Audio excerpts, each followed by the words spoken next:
जय गुरुदेव। पांच देवता बहुत नाराज हैं। भारत आध्यात्मिक शक्तियों का देश है। यह स्थान आत्माओं के जगाने का है। परमात्मा ने एक निर्धारित सड़क बना रखी है। उसी रास्ते से आध्यात्मिक विभूतियाँ उतर कर आती हैं। ब्रह्मांडों में बहुत सारे मुकाम हैं। इन्हीं मुकामों से भूमंडल पर सबका उतार होता है। बहुत से मंडल हैं पर रास्ता सबका एक ही है। संतों का मुकाम सबसे ऊंचा है। संतों के भेद को कोई नहीं जानता। संत सबका भेद जानते हैं। संत सबकी पूजा करा देते हैं, किसी को छोड़ते नहीं हैं। सबकी पूजा करा कर निकाल ले जाते हैं। आपका इरादा पक्का होना चाहिए। इरादा पक्का नहीं रहेगा तो आप हरदम डामाडोल रहेंगे। घर गृहस्थी में ही इरादा पक्का रहेगा तो साधन भजन करके पार हो जाओगे। संत मत नास्तिकता नहीं है। संत मत किसी से लड़ना नहीं सिखाता, किसी की बुराई करना नहीं सिखाता। यही संत मत की सफलता है। किसी की बुराई न करो। गृहस्थ आश्रम में अपनी अपनी जातियों में बड़ा संभल कर रहा जाता है ताकि किसी से उधमबाजी न हो और अपना काम भी हो जाए।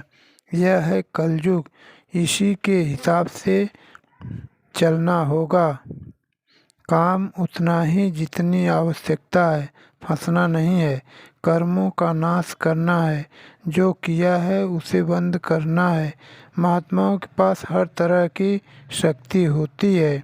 वह कर्मों को जला सकते हैं, साफ कर सकते हैं। उनके पास सर्वशक्ति होती है पर आपको लेना नहीं आता। वो दे तो रखना नहीं आता। 10 साल पहले, 20 साल पहले आपने नामदान लिया पर न तो आपने ध्यान भजन किया न सुमिरन किया। आपने समझ ही नहीं। अब पछताते हो कि हमने समय खो दिया। समय आगे बढ़ रहा है। आप परेशानियों की तरफ बढ़ रहे हो। हम चाहते हैं कि आप धीरे धीरे चलो, नहीं तो उड़कर आंधी में गिर जाओगे और जल जाओगे। इसलिए दुनिया के कर्मों को सर्वे सर्वा मत समझो।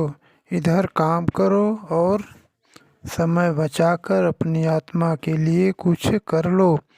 आप महात्मा की तरफ देखो, फिर महात्मा बतलाएंगे कि तुम भगवान की तरफ कैसे देखो। तुम भगवान की तरफ देखो, वह तुम्हारी तरफ देखे तो काम हो जाएगा। महात्मा बिचौलिया होते हैं। महात्मा किसी को बुरा नहीं बनाते और बुरे लोगों से कोई घृणा नहीं करते।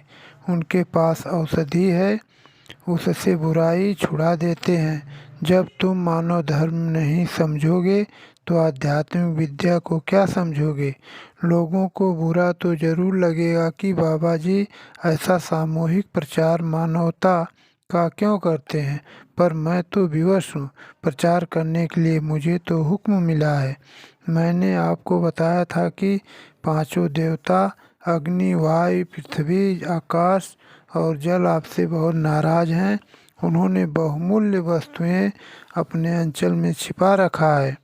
आप इन्हीं के तत्वों में रहकर अपराध करते हो, इसलिए ये सब नाराज हो गए हैं। अगर महात्मा बीच में रहकर दखलंदाजी न करें तो ये आपको रगड़ कर चटनी बना दें। तुम किसी की बात नहीं मानते हो। आपसे कहा जाता है कि आप बुरे काम मत करो। गृहस्थ आश्रम में रहते हुए बुरे काम करते हो तो समाज दूषित हो जाता है, तो राज्य दूषित हो गया। राज्य दूषित हुआ तो राजा दूषित हो गया, और राजा दूषित हो गया तो इसका फल सबको भोगना पड़ता है। सांसारिक वस्तुओं के लिए सब बलिदान तो होते हैं, पर महात्माओं के लिए बलिदान कोई नहीं होता।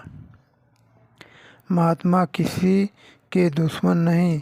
बुराइयों की वजह से ही तुम अपना दुश्मन समझते हो। विवेक हो जाए तो तुम उनको अपना दोस्त समझने लगोगे। सबके संकल्प अलग अलग होते हैं, पूजा अलग अलग होती है। पूजा करने वाले पूजा करें, नमाज पढ़ने वाले नमाज पढ़ें, पाठ प्रार्थना करने वाले पाठ प्रार्थना करें, वह चलेगा। सबको यथाशक्ति लाभ दिया जाएगा। एक बात ध्यान में रखो कि बिकी हुई अकल से न तो तुम खुदा की इबादत कर सकते हो, न ईश्वर की पूजा कर सकते हैं और न पाठ प्रार्थना कर सकते हो। जय गुरुदेव।